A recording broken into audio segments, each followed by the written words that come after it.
I never imagined that I would tell this tale. My life took an unexpected turn. My name is Emma, and I am 40 years old. I've been parenting my son Liam alone for a long time.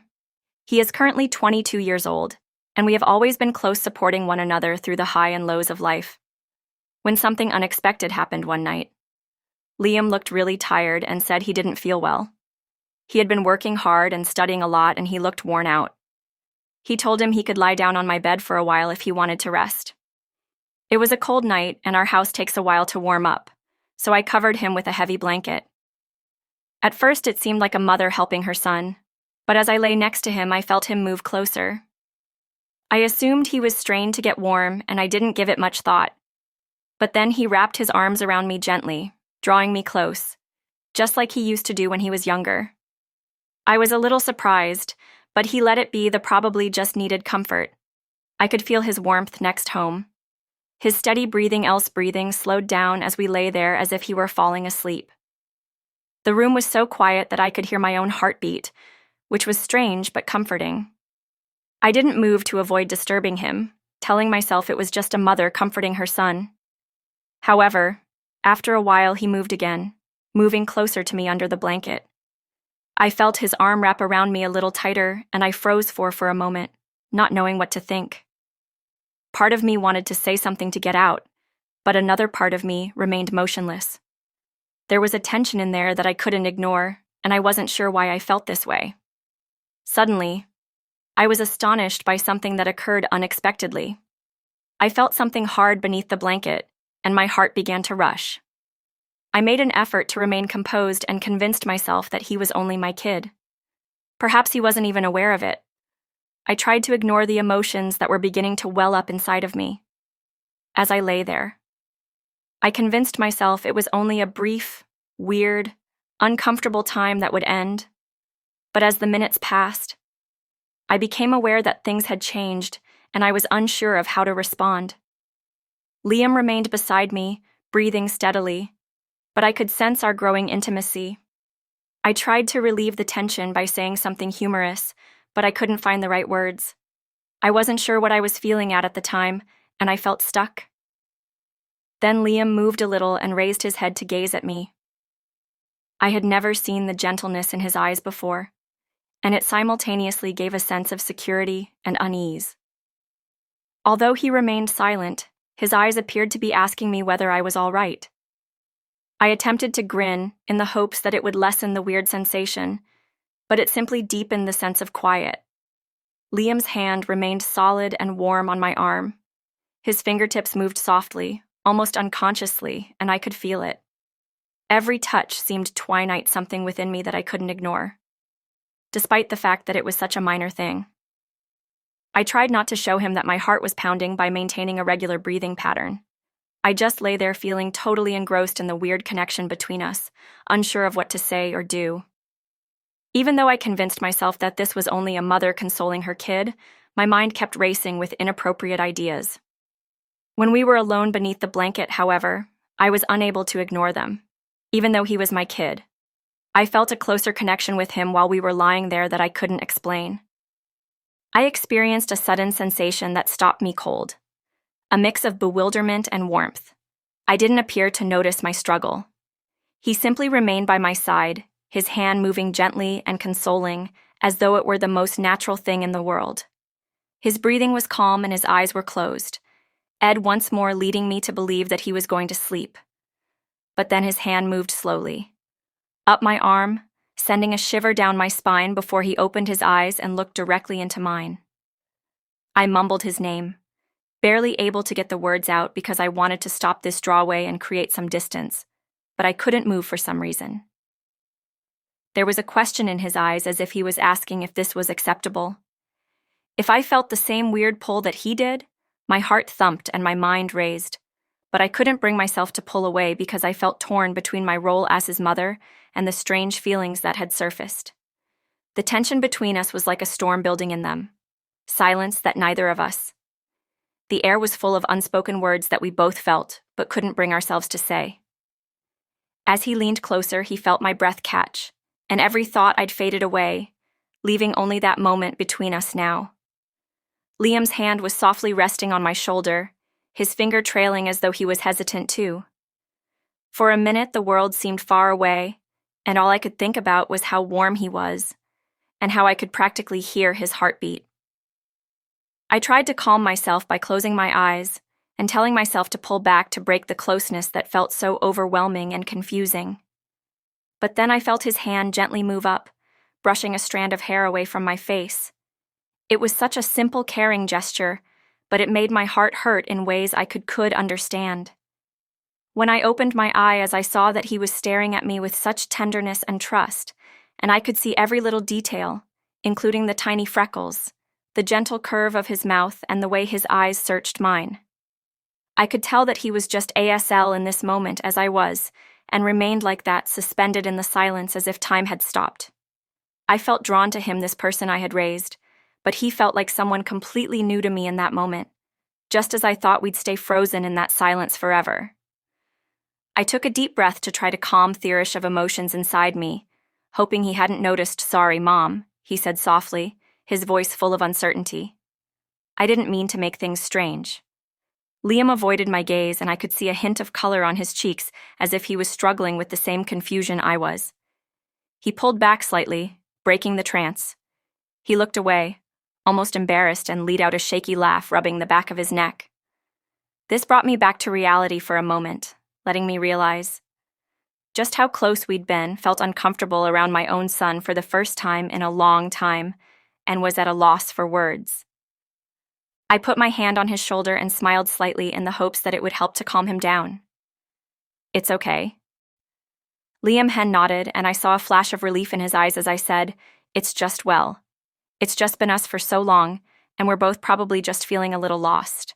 Just as the tension was beginning to ease, the doorbell rang, and the sudden noise brought us both back to the present, breaking whatever spell had been between us.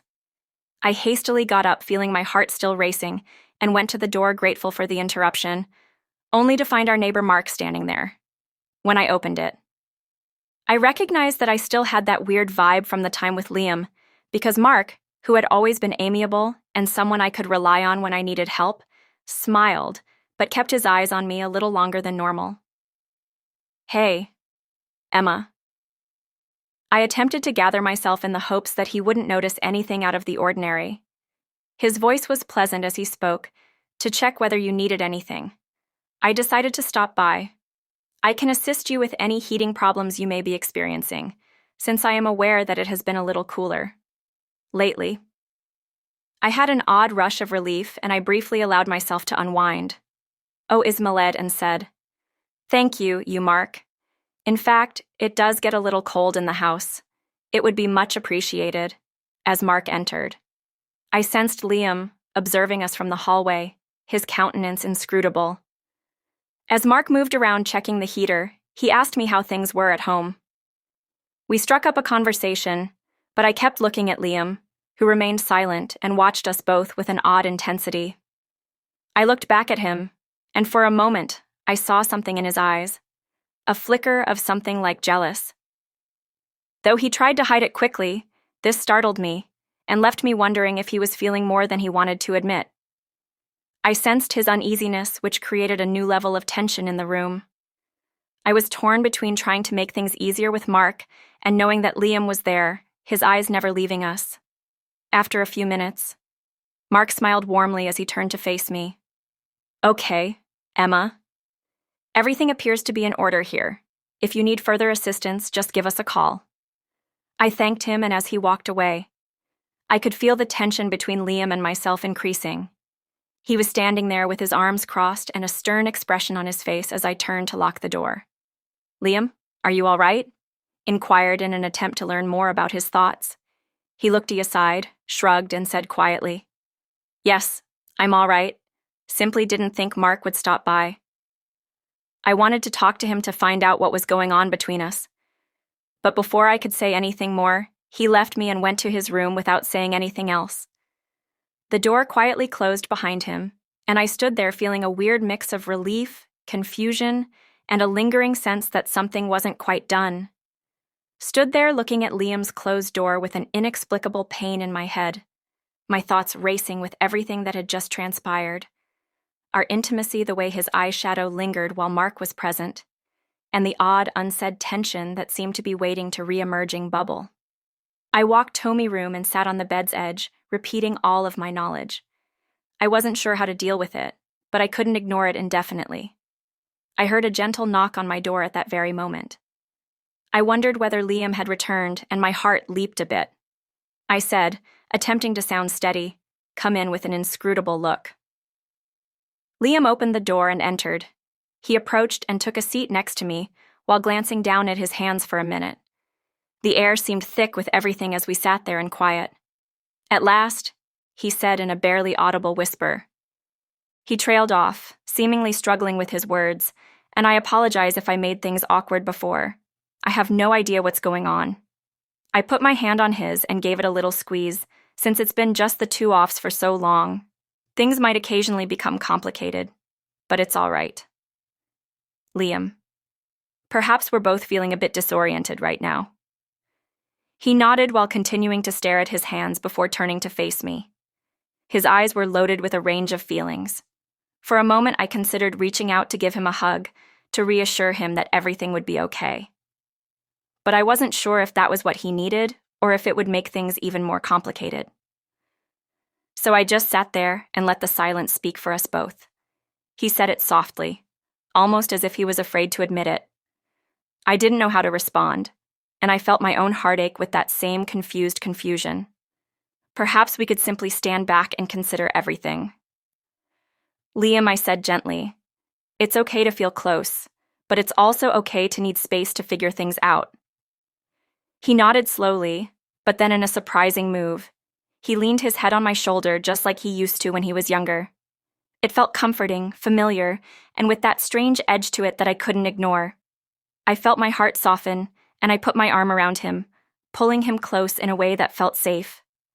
Even though I knew the questions between us weren't fully answered for the first time in a while. I felt that maybe we didn't have to have all the answers right now. We take it one step at a time, figuring things out together even if it was complicated. And as we sat there just holding on to each other, I felt a sense of calm, a quiet hope that no matter what we would find our way through this together, we stayed like that, sitting quietly together, as if all the confusion between us could disappear just by being close. But deep down, I knew it wasn't that simple. The warmth between us was comforting yet unsettling, like a feeling just beneath the surface that neither of us could endure. After a while, Liam lifted his head and looked at me, his face serious, Mom. His remarks lingered in the air like a question. He dared not ask aloud, and I'm not sure how to handle us, racing as it tried to think of the right thing to say. But before I could finish, there was another knock on the door. We both jumped, startled, and looked at each other, caught off guard. The knock was firm, almost urgent, as if the person on the other side knew something was happening. In a panic, I jumped up and went to the door. When I opened it, Mark was there once more looking, worried Emma. I apologize for troubling you, but I just wanted to make sure everything was okay because you seemed a little strange. Earlier, I looked back at Liam, who was observing us intently, his face inscrutable. I attempted to speak steadily as I said, "Thank you, Mark, but we're all right having a peaceful evening." Mark gave me a quick glance before handing me over to Liam. "All right," he said thoughtfully, "but keep in mind that I'm right next door, if you need anything." I shut the door behind him and looked back at Liam, who was still observing me intently. Hied up and walked slowly in my direction, and I could feel my heart pounding again. The air between us was heavy with all that was not spoken. But as soon as Hay got to me, he stopped his face, changing as though he were struggling with himself. "Mom," he whispered softly, his voice trembling. "Perhaps we shouldn't push this. Perhaps we need more time." I noted, still experiencing the same mixed emotions in my heart. "Leon, you're correct. Both of us must consider everything. Let's take our time." He nodded as well, and we stood their way. But near, like we were on the precipice of something beyond our control, we couldn't fully describe it. But it was both an end and a beginning, and as he left for his room, I pondered what was ahead for us. Please leave a comment below if you would want to hear the rest of our narrative, and we will partially reveal what occurs.